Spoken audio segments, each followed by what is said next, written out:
And now we're going to look at some of these rational equations, how they can be used to solve real-world situations. So it says here, a tour boat travels 8 miles an hour in still water.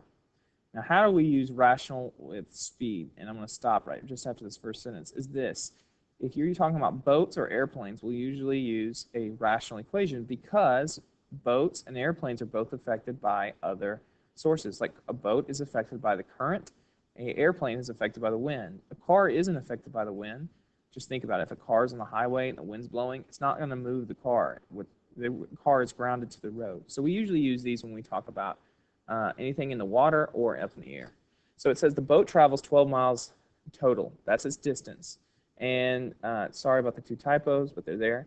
So it goes 12 miles to one dock and 12 miles back. So we're going to travel a total of 24 miles. If the rate of the current, there should be a space there, is c miles per hour, 8 plus c is the both rate with the current, and 8 minus c is the rate against the current. So this is just saying I go 12 miles, I'm going 8 miles an hour plus some amount, and I also am going to go 12 miles going 8 miles an hour minus some current amount.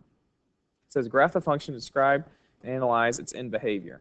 So here's the function there, and I actually already graphed it. I changed this, and when I typed it in the calculator, I didn't use c, I used x, and so I got, I'm sorry about that, I got this picture here. Now it says to describe the end behavior, and it appears to me that this has a horizontal asymptote at 0, and it would make sense because the powers are bigger in the bottom. So we could say, since it has a horizontal asymptote of 0, we could find that the limits of this function to be 0 when x goes to the left and when x goes to the right, to positive infinity. This would be the end behavior.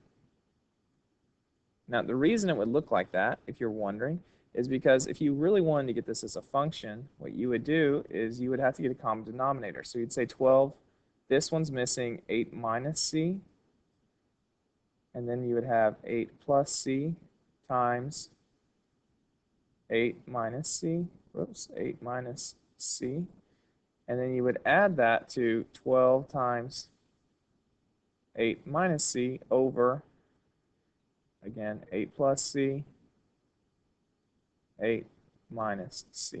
Now we have a common denominator. We could rewrite this, and we could simplify. Up here, 8 times 12 is 96. So we'd have 96 minus, I'm sorry about that, 12c.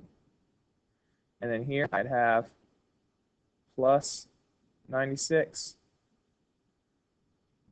minus 12c again.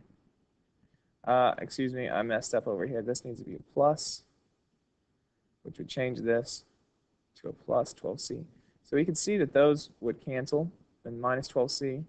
And so really what you're left with is 128, no, not 128, is 192 over these, which is 8 plus c and 8 minus c. Considering I put f of x, I should have made that f of c. So there's my function. So we should have asymptotes at 8 and negative 8. Those are the values it could not equal.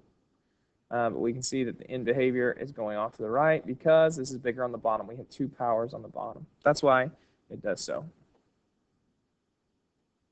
Now you try this one, graphing it, and see what you come up with.